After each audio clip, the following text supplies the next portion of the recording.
Hello guys, स्वागत है आप सभी का एक और नई एनीमे में। दोस्तों ये एनीमे काफी पॉपुलर है, इसलिए मैंने सोचा क्यों ना आपके लिए इस एनीमे का एक्सप्लेनेशन प्रोवाइड करूं। So without wasting time let's start the video. Episode की स्टार्टिंग में हमें एक ब्यूटीफुल सिटी को दिखाया जाता है जहां पेट्रोलियम का काम चल रहा था। तभी एक बहुत बड़ा काइजू वहां पर हमला कर देता है, जिससे सिटी की सिचुएशन आउट ऑफ कंट्रोल हो गई थी। इसलिए सिटी में हाई अलर्ट कर दिया गया था। साथ ही सभी लोगों को एक सेफ प्लेस पर भेज दिया जाता है, जिसके बाद सभी लोग मिसाइल से काइजू पर अटैक करने लगते हैं। लेकिन उससे काइजू को कुछ भी नहीं होता है, मगर तभी एक लड़की उसे कैनन से उड़ा देती है, जिससे उस काइजू के टुकड़े टुकड़े हो गए थे। फिर थोड़ी देर बाद वहां क्लीनिंग टीम भी पहुंच गई थी, जिसके बाद हम काफ्ता नाम के एक बंदे को देखते हैं जो कह रहा था, यहाँ पर तो चारों ओर काइजू के बॉडी पार्ट्स फैल गए हैं, लगता है इस बार मुझे बहुत मेहनत करनी पड़ेगी। इतना कहते ही वो और उसकी टीम अपने काम पर लग जाती है। अब हम असीरो नाम के एक लड़की को देखते हैं जिसने काइजू को मारा था, इसलिए सभी लोग और मीडिया उससे मिलने के लिए काफी एक्साइटेड थे। उधर काफ्ता और उसके साथी काइजू के बॉडी पार्ट्स को साफ कर रहे थे। तभी काफ्ता के पास एक ड्रोन सैंपल लेने के लिए आता है। काफ्ता उसके सैंपल को दे देता है और फिर अपने टीम से कहता है, इसका स्टमक बहुत ही मोटा है, इसे कट करने के लिए मुझे कटर की जरूरत पड़ेगी। तभी उसका साथी काइजू के एक ओरिजिन को मशीन से काटने लगता है। वहीं काफ्ता उसे ऐसा करने से रोकने ही वाला था कि तभी वो ओरिजिन वहीं फट जाता है, जिससे काइजू का गरम गरम खून उस पर्सन पर गिर जाता है। काफ्ता उस पर्सन के पास आकर उसे दवा लगाता है और कहता है, तुम परेशान मत हो, ये जल्द ही ठीक हो जाएगा। काम करने के दौरान कभी कभी ऐसा होता रहता है। वहीं एक पर्सन काफ्ता के पास आता है और उसे बताता है, काफ्ता तुम्हें इंटेस्टाइन के एरिया को क्लीन करना होगा। अब ये सुनकर काफ्ता वहां से भागने लगता है, लेकिन तभी एक बंदा उसे पकड़कर कहता है, तुम्हें मेरे साथ चलना होगा और इसके लिए मैंने मैनेजमेंट से भी बात कर ली है। यहाँ काफ्ता ना चाहते हुए भी काइजू का इंटेस्टाइन साफ कर रहा था। आगे नेक्स्ट सीन में हम देखते हैं, काफ्ता रात में अशीरो के बारे में सोच रहा था कि अशीरो ने इतने कम उम्र में बहुत सारे काइजू को खत्म कर दिया। और फिर वो अपने बचपन की बात करने लगता है, जहाँ काफ्ता अशीरो से कह रहा था कि वो दोनों जब बड़े हो जाएंगे तब दोनों मिलकर बहुत सारे काइजू को मारेंगे। ये सोचने के बाद काफ्ता खुद से कहता है, मुझे उस बारे में ना सोचकर अपने काम पर फोकस करना चाहिए।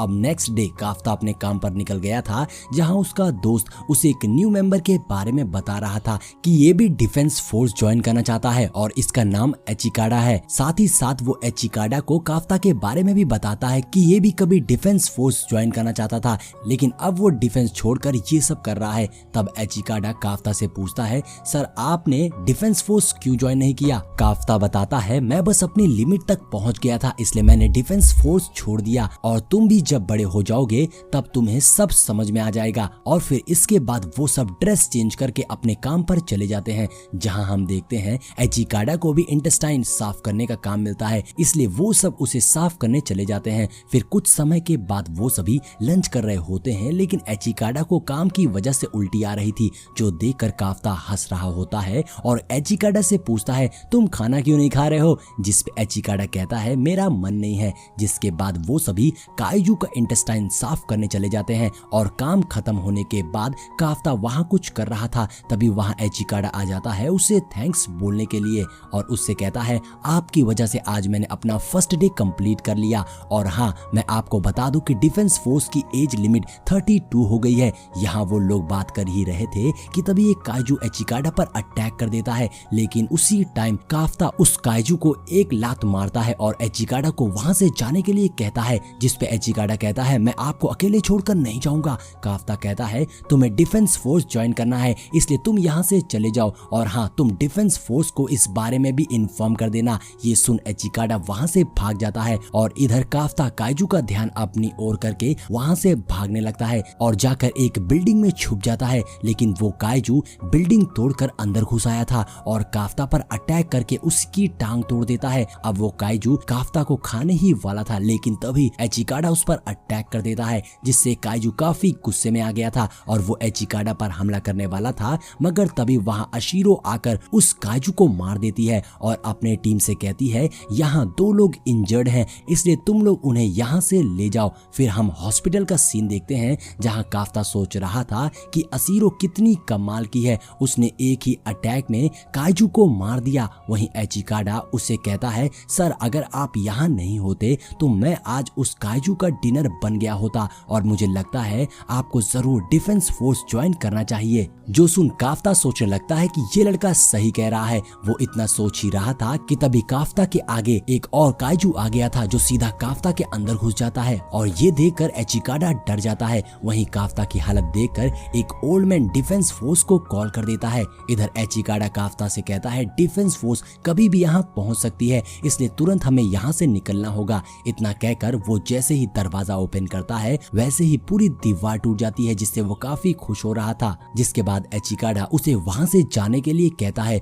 जो सुन काफ्ता जंप कर वहां से भाग जाता है और उसके पीछे एचिकाडा भी जा रहा था। जो काफ्ता से पूछता है सर मुझे कंफर्म करना है क्या आप सच में काइजू बन गए हैं। तभी काफ्ता अपने जीप को बाहर निकालकर एक बर्ड को पकड़ लेता है और एचिकाडा से कहता है देखो अब मैं इस बर्ड को खाने जा रहा हूँ। जिसपे एचिकाडा कहता है सर आप ऐसा नहीं कर सकते। अब ये सुन काफ्ता नॉर्मल फॉर्म में आ गया था और एचिकाडा से कहता है क्या मैं सच में काइजू बन गया हूँ, हे भगवान अब मुझसे शादी कौन करेगा। इतना कहकर वो रोने लगता है। जिसपे एचिकाडा कहता है सर आपको अभी ये सब नहीं सोचना चाहिए। जिसके बाद वो लोग एक जगह पहुंच जाते हैं। तभी काफ्ता अचानक से रुक जाता है। जो देख एचिकाडा उससे पूछता है क्या हुआ सर, क्या डिफेंस फोर्स यहाँ आ गई है। जिसपे काफ्ता कहता है नहीं ये कोई डिफेंस फोर्स नहीं बल्कि एक काइजू है। उसके इतना कहते ही वहां पर एक काइजू आ जाता है। उधर अशीरो अपने टीम को ऑर्डर दे रही थी कि कुछ लोग पुराने काइजू के पास जाएंगे और कुछ नए काइजू के पास। वहीं एचिकाडा कह रहा था कि अब नए काइजू के आने से यहाँ पर कम लोग आ पाएंगे, अच्छा हुआ यहाँ पर लोग नहीं है। तभी वहीं एक बच्ची अपने मॉम को निकालने की कोशिश कर रही थी, लेकिन उसकी मॉम उसे वहां से जाने को कहती है। मगर इतने में वो काइजू उस बच्ची को देख लेता है और उसे खाने के लिए उसके पास आता है। तभी काफ्ता उसे एक पंच मारकर पीछे कर देता है और जाकर उस बच्ची को संभालता है। पर वो बच्ची काफी ज्यादा डर गई थी, मगर काफ्ता उसे देखकर स्माइल करने लगता है। जो देखकर वो बच्ची जोर जोर से रोने लगती है। काफ्ता कहता है तुम परेशान मत हो, मैं बस यहाँ से जा ही रहा था। तभी वहाँ एचिकाडा आ जाता है और वो उस बच्ची की मॉम को वहाँ से निकाल लेता है और कहता है चिंता मत करो तुम्हारी मॉम बिल्कुल ठीक है। लेकिन तभी वहाँ वो काइजू दोबारा आ गया था। जो देख काफ्ता कहता है तुम इन लोगों को लेकर यहाँ से जाओ, मैं उसे संभालता हूँ। जिसपे एचिकाडा कहता है सर आप क्या करने वाले हैं। मगर काफ्ता उसे एक जोर का पंच मारने के लिए रेडी था। यहाँ हम देखते हैं उसके बॉडी में करंट फ्लो होने लगता है। जिसके बाद वो काइजू को एक जोरदार पंच मारता है जिससे उसके चीथड़े हो जाते हैं। अब यहाँ वो बच्ची काफ्ता को देखकर रोने लगी थी, इसलिए काफ्ता उससे कहता है तुम परेशान मत हो, डिफेंस फोर्स आती ही होगी। इतना कहकर वो वहां से जाने लगता है। मगर तभी वो बच्ची उसे थैंक यू बोलती है और फिर थोड़ी देर बाद यहाँ डिफेंस फोर्स आ जाती है और यहाँ का नजारा देखकर अशीरो शॉक हो गई थी। तभी वो उस बच्ची के पास जाती है और कहती है तुम डरो मत, मैं सारे काइजू को जान से मार दूंगी। जिसपे वो बच्ची कहती है बस अच्छे काइजू को छोड़ देना क्योंकि उसने मेरी मॉम को बुरे काइजू से बचाया है। ये सुनकर अशीरो काफी शॉक थी। अब हमें 3 महीने बाद का सीन दिखाया जाता है जहां न्यूज चैनल पर बताया जा रहा था कि ये काइजू को डिफेंस फोर्स काफी टाइम से ढूंढ रही है। वहीं ये न्यूज एचिकाडा भी देख रहा होता है और वो सोचता है सर पहले ऐसे काइजू हैं जो डिफेंस फोर्स से भाग निकले। तभी मैनेजर एचिकाडा से कहता है काफ्ता आज जल्द चला गया और यहाँ पर तुम्हारे और उसके नाम का एक मेल पड़ा है, क्या तुम उसे ये मेल दे दोगे। उस मेल को देखकर वहां के लोग कहते हैं काफ्ता हर साल एग्जाम देता है और हमें उसे चीयर करना पड़ता है। वहीं दूसरी ओर एचिकाडा उस मेल को ओपन करता है जिसमें लिखा था काफ्ता फर्स्ट राउंड में क्वालिफाई हो गया है, इसलिए वो तुरंत जाकर ये बात काफ्ता को बताता है। लेकिन उस समय काफ्ता एक काइजू बनकर खा रहा होता है, जो देखकर एचिकाडा उस पर गुस्सा करने लगा था। क्या आप सबको बताना चाहते हैं कि आप एक काइजू हैं। जिसके बाद काफ्ता नॉर्मल फॉर्म में आ जाता है और वो काफ्ता को मेल दे देता है, जो देखकर काफ्ता काफी खुश हो गया था। एचिकाडा कहता है मुझे लगा था कि आप इसे देखकर डांस करेंगे, लेकिन आप तो एकदम शांत खड़े हैं। जिसपे काफ्ता कहता है मैं फर्स्ट राउंड हमेशा क्वालिफाई कर लेता हूँ, लेकिन सेकंड राउंड में फेल हो जाता हूँ और इस बार मैं सेकंड राउंड को भी क्वालिफाई करके रहूंगा। एचिकाडा कहता है क्या आप इस हालत में एग्जाम देने जाएंगे, क्योंकि सेकंड राउंड में बहुत ऑफिसर्स रहते हैं और अगर आप गलती से काइजू बन गए तो वो लोग आपको जान से मार देंगे। जिसपे काफ्ता कहता है मैंने सेकंड राउंड के लिए 3 महीने मेहनत करी है